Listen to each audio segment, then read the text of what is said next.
Hey everyone, I'm Alyssa, an Indianapolis Colts cheerleader for the 2024 season, and this is Believe in Colts. Welcome back to another edition of Believe in Colts. I'm your host, Lawrence Owen, and today we are going to discuss the Indianapolis Colts moving the goalpost again. All right.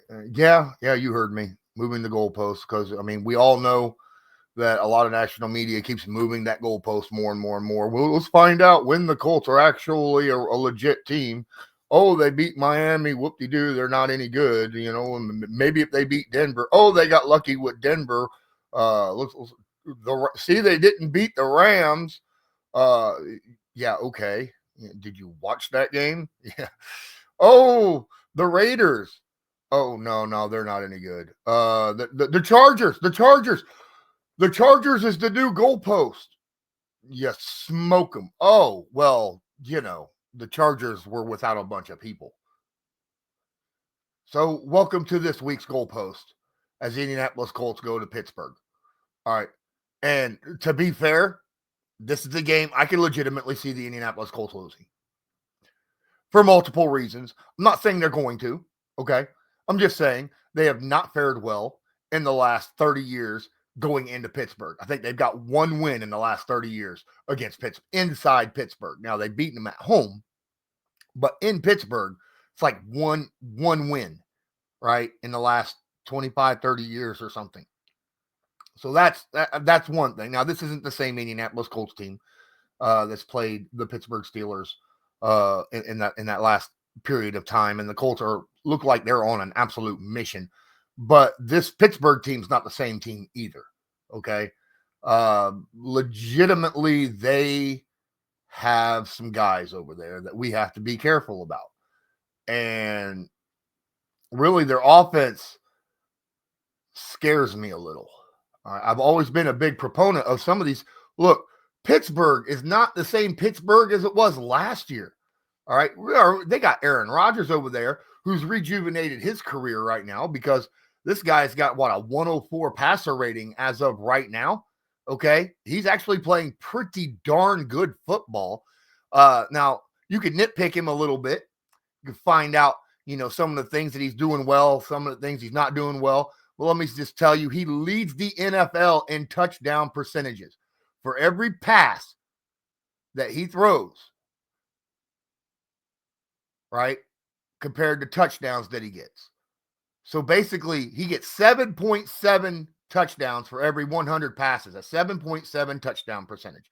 That leads the NFL. Now, he's got 5 picks, 2.4% interception ratio, not too bad. 68.3 completion percentage, pretty good. All right. So that equals out to about a 104.4 rating. He's even got a couple he's got a fourth quarter comeback, couple game-winning drives. This year, he's really came on. So now he does have 12 sacks. So that is legit. All right. His sack percentage for every 100 times he drops back, he gets sacked about 5.5 times. He's had 12 sacks on the year.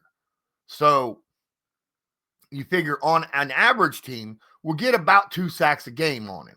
I feel like the Colts, this is a legitimate opportunity for the Colts to do more than that because this is a team that utilizes speed on the outside. And when I say speed, I mean some speed.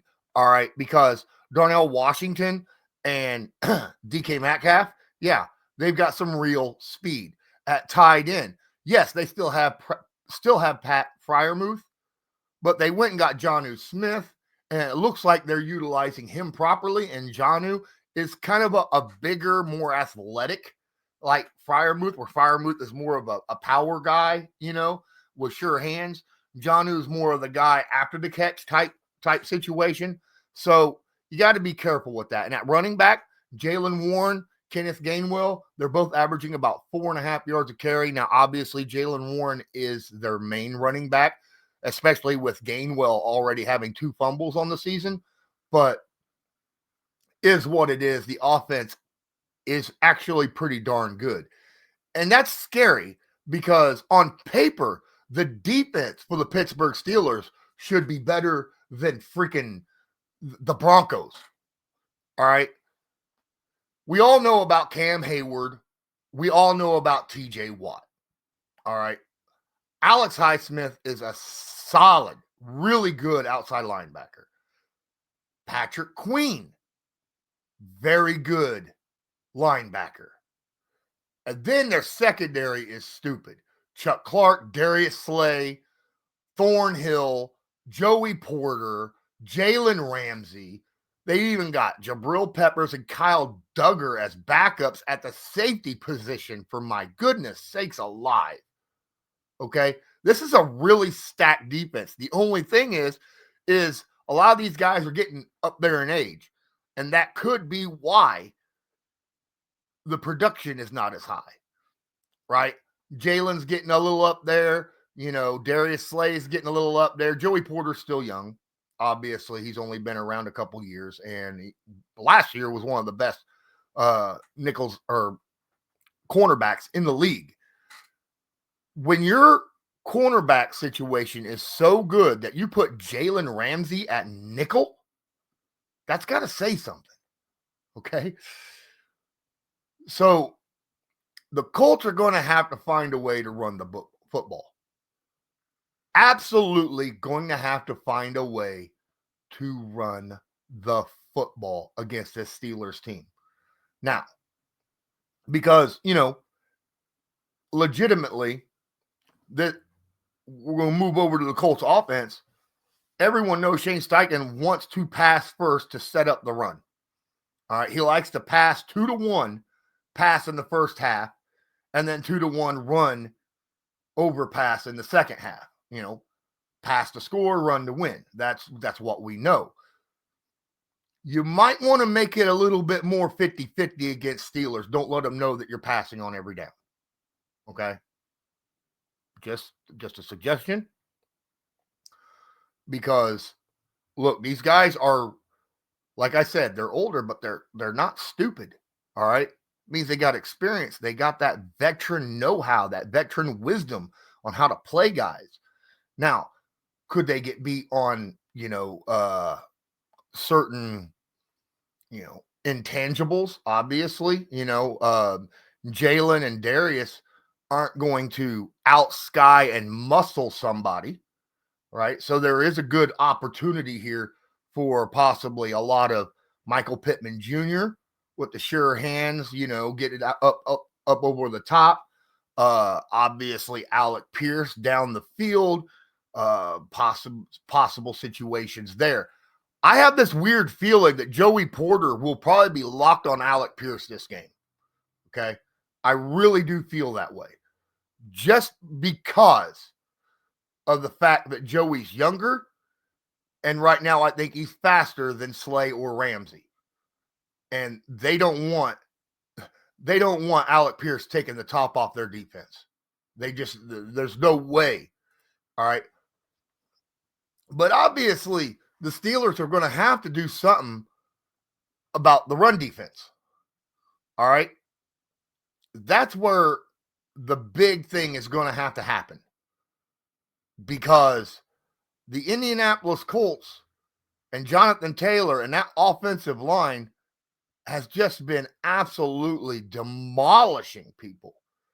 Demolishing. The opponents are giving up 4.3 yards. They're getting 4.3 yards a carry against this team. As teams.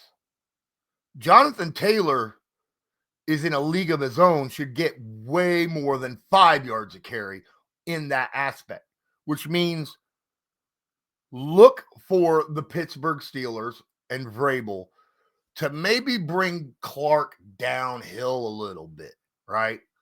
Maybe Chuck will come down and fill that box because, look, the Titans not one time did the Colts run against the loaded box. Now, granted, it didn't take much for Jonathan Taylor to run much, right?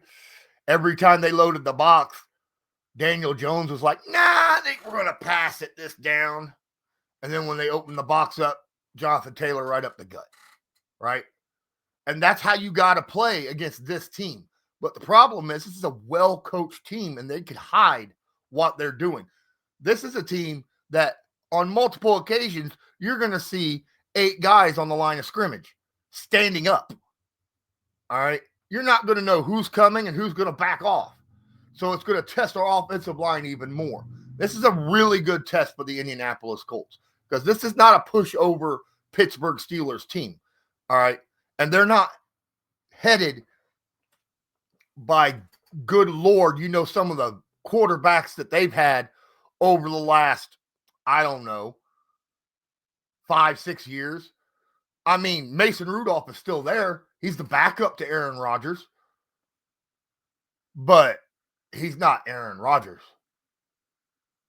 And Aaron's still showing he's got a little bit of gas left in that tank.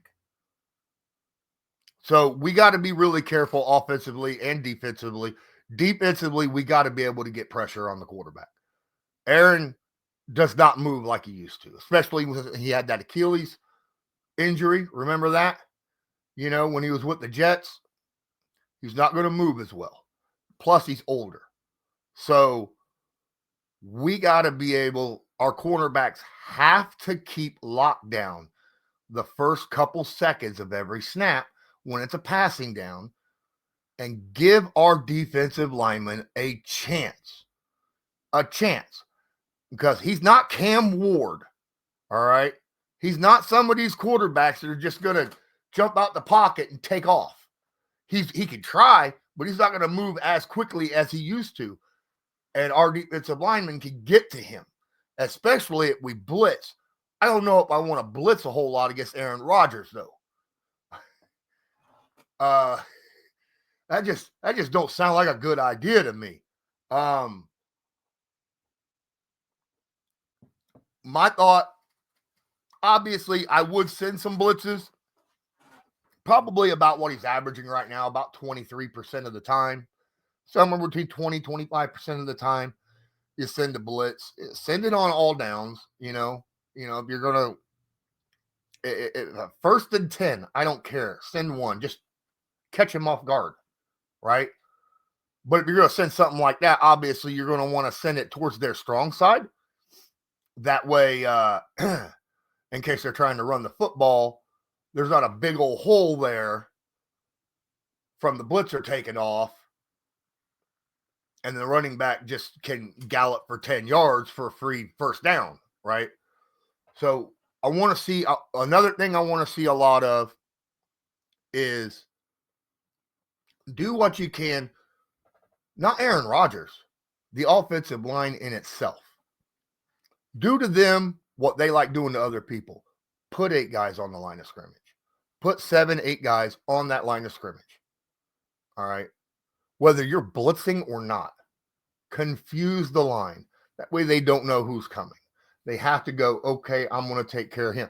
And then maybe once or twice when you do that, say you do that 5 or 6 times, once or twice of those times, maybe drop Leatu Lato and send somebody else off the edge. Like, I don't know, Nick Cross or Kenny Moore or Zaire, somebody, right? Maybe you get a sack. Maybe you catch someone off guard and get an interception. All right. That's what I'm wanting. There's very little that Aaron Rodgers hasn't seen, but there's still some things you could do that could catch him off guard a little bit. So, try to utilize that when you need to. Not just because, but when you need to. Like on 3rd and 8 or 3rd and 5 or something like that. Okay? That's what I'm looking at. Because obviously, it's a rarity to see our Lou Anarumo blitz on like 3rd and 15. He did it twice last week against the Titans, which shocked me. But for the most part this year, you haven't been seeing that. All right. They've been keeping the blitz a little bit in check the last few weeks due to the cornerback situation, all the injuries trying to protect the quarterbacks, just trying to get that. Something else I want to talk about with DeForest Buckner. Bro, I want to see you standing up more often. That's just amazing. It seems like every time you're standing and the ball snapped and then you take off, it's like the guard or center has absolutely no chance at all to block you.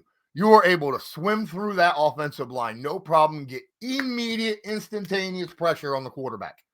Whether it turns into a sack or you rush him out of the pocket or force a bad throw or a throwaway or whatever, it almost always seems to work. So let's see that happen a few times. I think that's a situation that would be really, really good. Now, as I said before, this is a game that scares me a little bit. I'm more scared right now. I would rather play the Chiefs this week than Pittsburgh, just because the alignments are kind of weird. Now, granted, the Chiefs have got an offense, but I think the Colts offense can match. But this defense right now has lost. This team has lost 2 straight games, and they're biting at the bit right now to get a win so they can stay in playoff contention. All right. So this is a scary team. This is a scary Pittsburgh Steelers with Aaron Rodgers led, with their backs against the wall, going to fight tooth and nail to get a win. And a defense that on paper should be better than the damn Denver Broncos. All right. So it worries me a little. Now, that being said, before I say my predictions, I want to remind everybody that if you're watching this on YouTube, please smash the like button, hit subscribe if you're not subscribed, and tag that notification bell so that you are notified next time we go live or upload a video. And if you're listening to this on an audio podcast, please rate and review. I'd really appreciate it. Hey, share this to your favorite social media friends, family, whatever. Man, you guys are my number one reason I am here and are also the best way to get word of mouth out about my show.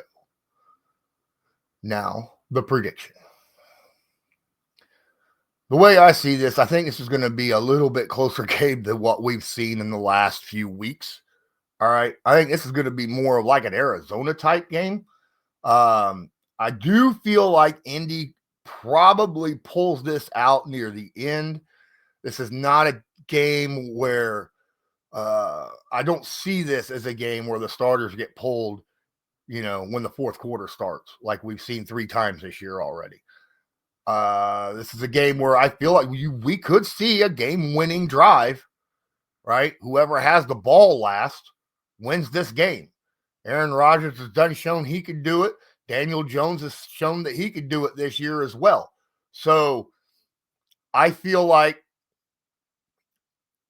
I have a little bit of trust in the Indianapolis Colts offense being able to move the ball a little bit more than I do Pittsburgh Steelers, even against the Steelers defense. We'll probably mix it up a little bit more. The run game will probably be more effective in the fourth quarter, which will allow Jonathan Taylor to maybe get close to around 100, 125 yards and a couple touchdowns. I'm looking at below the season average for the Indianapolis Colts to score this week. Well, they're averaging 33 points a game. I am going to throw out 29-24. That is my prediction for this game. Indianapolis Colts wins 29-24 on a game-winning drive. Thanks for watching. And until next time, as usual, go Colts. Do you believe